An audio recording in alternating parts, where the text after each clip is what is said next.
Back now to a consumer first alert to protect your money. If you get a text about suspicious activity on your bank account, double check. Consumer experts are warning about an uptick in scam messages. Tammy Elliott joining us now to preview her consumer first alert. So we've talked a lot about financial scams. Why is this so urgent? Yeah, the Federal Trade Commission put out an urgent alert this week about the flood of copycat bank fraud alerts. I mean, these are text messages that are coming into people, and they're just getting an alarming number of reports about this. And then on top of that, it's not just the number of text messages, but they also say that in 2023, consumers lost more than $10 billion due to fraud.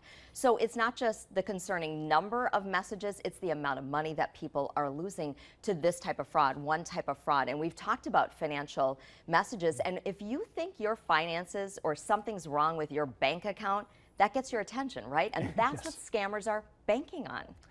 We're seeing a lot more scams coming in as text messages, as you mentioned, instead of phone calls and emails.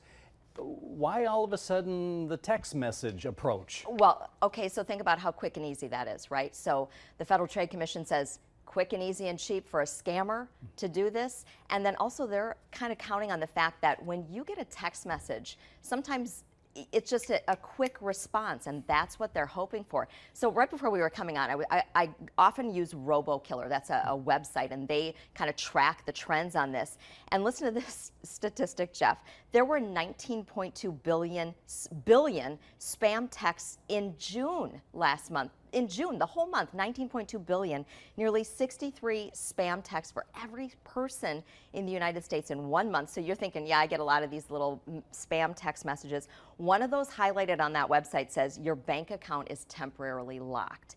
These are the kinds of robo texts that scammers are sending out, hoping that you're going to click on that link or that phone number that they want you to call. Yeah. And behind that, they have, sometimes what sounds like fraud departments. So people think that you're getting help, but that's not a fraud department. It's a scammer who's on the other end. And they've got scripts. I mean, they work on this, and a lot of people really believe this, that they are getting help. But the bottom line is you cannot click on those messages at all, not click and not call those phone numbers.